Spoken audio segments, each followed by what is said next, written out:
Lulu dan Nana adalah bayi pertama yang dilahirkan melalui proses gene editing di 2018.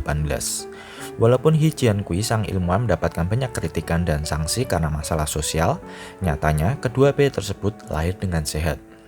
He Jiankui menggunakan gene editing agar kedua bayi itu kebal terhadap virus HIV. Victoria Gray adalah pasien pertama yang sembuh dari penyakit langka yang dideritanya melalui teknologi genomics. Teknologi modifikasi genetik sebentar lagi akan semakin banyak digunakan khususnya di bidang kesehatan dan pakan. Dengan teknologi ini, semua penyakit bisa disembuhkan, baik itu penyakit fisik hingga kelainan mental.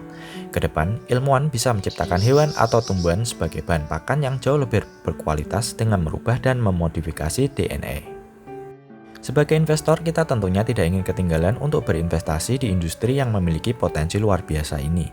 Di video ini, saya akan bahas sekilas apa itu teknologi genetik dan saham-saham di industri ini yang bisa kita beli sahamnya. Saya bukan dokter atau ahli biologi, saya hanya seorang investor yang sedang belajar memahami genomics karena saya tertarik untuk memberi saham-saham yang berada di industri yang akan mengubah umat manusia di masa depan. Jadi bagi teman-teman yang ahli di bidang genomics, mohon dibenarkan jika ada informasi yang salah. Tubuh manusia dan semua organisme di dunia terbentuk oleh banyak sel. Di setiap sel manusia, di dalamnya terdiri dari susunan nukleus.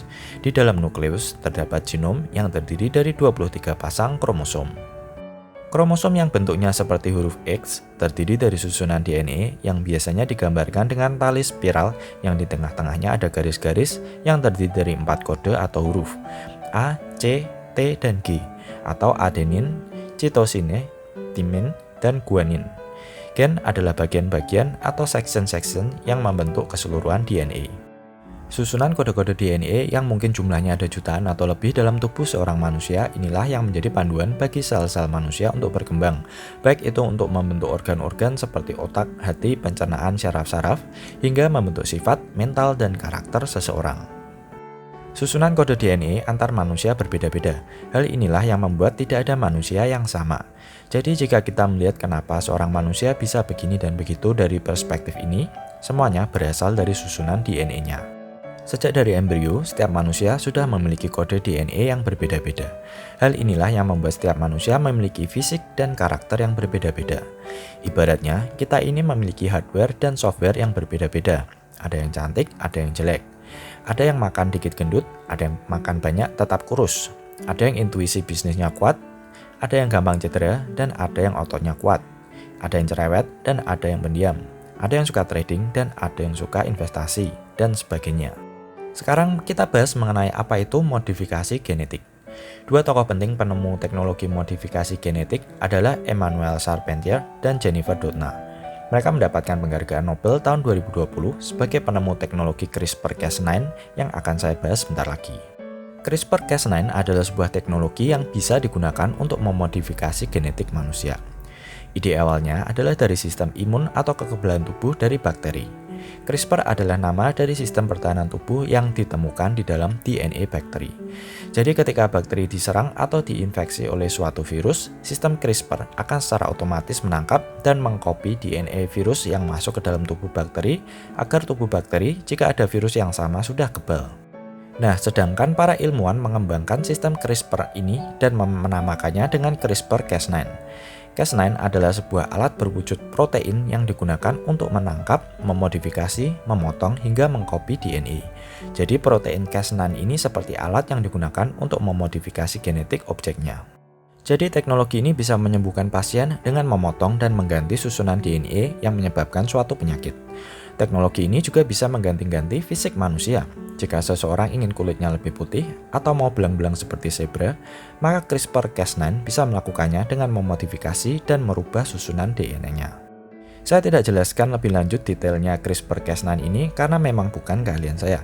Jadi di video ini saya jelaskan garis besarnya saja agar teman-teman setidaknya mendapatkan gambaran yang mudah dimengerti. Bagi teman-teman yang juga yakin dengan masa depan teknologi genetik, berikut saham-saham terbaik di sektor ini. Sebenarnya banyak sekali saham yang bisa teman-teman teliti lebih lanjut.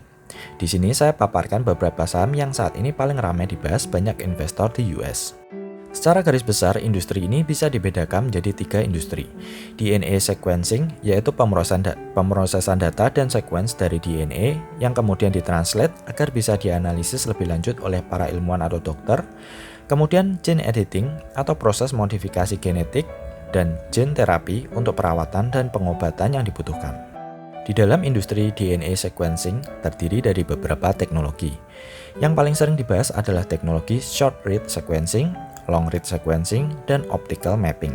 Singkatnya, ini adalah teknologi yang digunakan oleh masing-masing perusahaan untuk membaca dan menganalisa DNA. Illumina, ticker ILMN, adalah contoh perusahaan yang menggunakan teknologi short read sequencing. Pacific Biosciences, ticker PACB, adalah perusahaan yang menggunakan teknologi long read sequencing. Dan Bionanogenomics, ticker BNGO, perusahaan yang menggunakan mesin penganalisa DNA dengan teknologi optical mapping. Untuk industri gene editing, teman-teman bisa cek sahamnya CRISPR, ticker CRSP.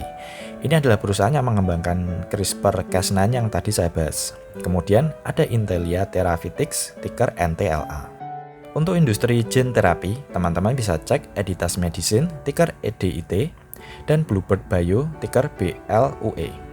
Teman-teman tidak perlu membeli semua saham ini, cukup 1 atau 2 saja sudah cukup untuk mendiversifikasi portfolio agar ketika teknologi ini sudah masuk Indonesia, kita sudah invest di awal. Dengan teknologi genetik, walaupun saat ini masih di tahap yang sangat awal, ke depan pasti penggunaannya akan sangat masif. Mungkin besok cucu kita bisa dilahirkan cerdas dan memiliki fisik yang baik. Manusia bisa didesain bahkan saat masih menjadi embrio. Jika teman-teman pernah lihat film Mr. Nobody, maka kita sedang menuju ke sana, di mana manusia bisa hidup abadi tanpa penyakit dan penuaan. Dengan teknologi genetik, semua penyakit dari penyakit gaya hidup hingga penyakit turunan genetik, bahkan penyakit mental juga bisa disembuhkan semua.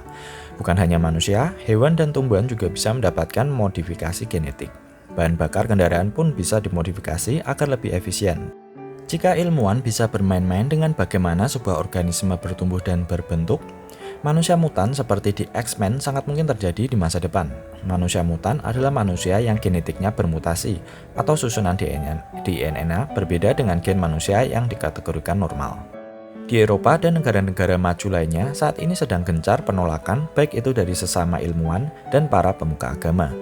Tentunya regulator dan pemerintah harus membuat keputusan yang tepat.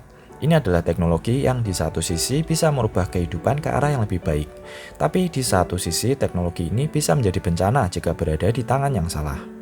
Di Indonesia sudah ada beberapa tokoh yang sudah mulai aware dengan teknologi modifikasi genetik. Coba teman-teman dengarkan podcastnya Pak Gita Wirjawan dengan Leva Nasani yang membahas farmakogenomik atau teknologi genomik yang digunakan di bidang farmasi agar setiap individu bisa menerima obat yang sesuai dengan genetiknya. Setidaknya dengan menonton video singkat ini, teman-teman paling tidak sudah mendapatkan gambaran awal tentang seperti apa teknologi genetik ini. Jadi di samping menjadi investor awal, kita juga bisa mendapatkan pengetahuan baru. Baru saja kita berkenalan dengan teknologi kendaraan listrik, kemudian teknologi blockchain, lalu muncul teknologi virtual reality dan augmented reality, kemudian teknologi robot. Sekarang kita sudah kehadiran teknologi modifikasi genetik. Teknologi seolah membuat kehidupan berputar lebih cepat. Pertanyaannya, apakah teknologi genetik membuat manusia mendahului Tuhan?